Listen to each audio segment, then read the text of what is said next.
ভারতের সিনেমার জগতের আরও এক তারকার পতন হলো। চলে গেলেন বলিউডের হিমান হিসেবে খ্যাত বরেণ্য অভিনেতা ধর্মেন্দ্র। সোমবার মুম্বাইয়ের জুহুর নিজ বাসভবনে মৃত্যু হয় ভারতের জনপ্রিয় এই অভিনেতার। এই তারকা অভিনেতার বয়স হয়েছিল ৮৯ বছর। এরই মধ্যে ধর্মেন্দ্রর শেষকৃত্য সম্পন্ন হয়েছে।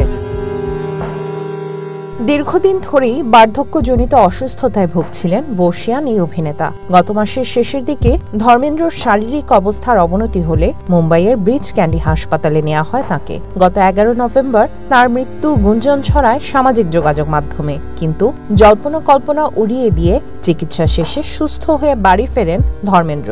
এর ১৩ দিনের মাথায় না ফেরার দেশে পাড়ি জমালেন বরেণ্য এই অভিনেতা। ১৯৩৫ সালে ব্রিটিশ ইন্ডিয়ার লুধিয়ানাতে জন্ম ধর্মেন্দ্রর। তাঁর বাবা ছিলেন স্কুলের প্রধান শিক্ষক। খুব কম বয়সেই পরিবারের দায়িত্ব এসে পড়ে ধর্মেন্দ্রর কাঁধে। রেল বিভাগে কেরানি হিসেবে কিছুদিন কাজও করেন তিনি, কিন্তু ফিল্ম জগতের রূপালী পর্দা আকর্ষণ করে। ১৯৫৮ সালে ফিল্ম ফেয়ারের ট্যালেন্ট হান্ট কম্পিটিশনে অংশগ্রহণের জন্য চিঠি পাঠান ধর্মেন্দ্র। সারা মিললে পাড়ি জমান মুম্বাইয়ের উদ্দেশ্যে। ৬ দশক ধরে মুম্বাইয়ের অভিনয় জগতে রাজত্ব করেছেন ধর্মেন্দ্র। অভিনয় করেছেন ৩০০-রও বেশি সিনেমায়। তাঁর ক্যারিয়ারের ঝুলিতে রয়েছে বহু সফল সিনেমা।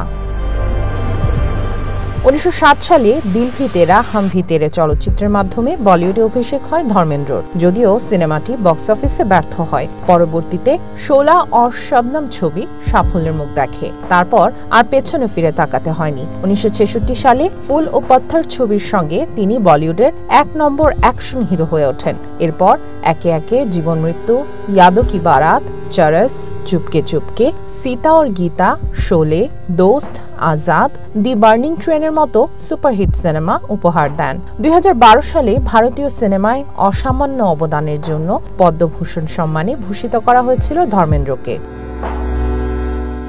রাজনীতির ময়দান থেকেও দূরে থাকেননি বলিউডের হিম্যান। ২০০৪ সালে ভারতীয় জনতা পার্টি বিজেপির টিকিটে রাজস্থানের বিকানের থেকে নির্বাচনে বাজিমাত করেন। তবে লাইট ক্যামেরা অ্যাকশনের প্রতি তাঁর ভালোবাসা অটুট ছিল শেষ দিন পর্যন্ত।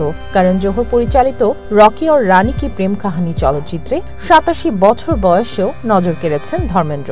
শ্রীরাম রাঘবনের ২১-এ শেষবারের মতো পর্দায় দেখা যাবে তাঁকে। ২৫শে ডিসেম্বর মুক্তি পাবে সেই সিনেমা।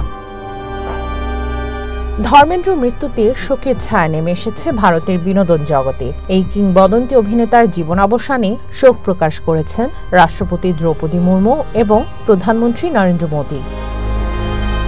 সামিয়া জান্নাহ, ওয়ান ইন্টারন্যাশনাল ডেস্ক।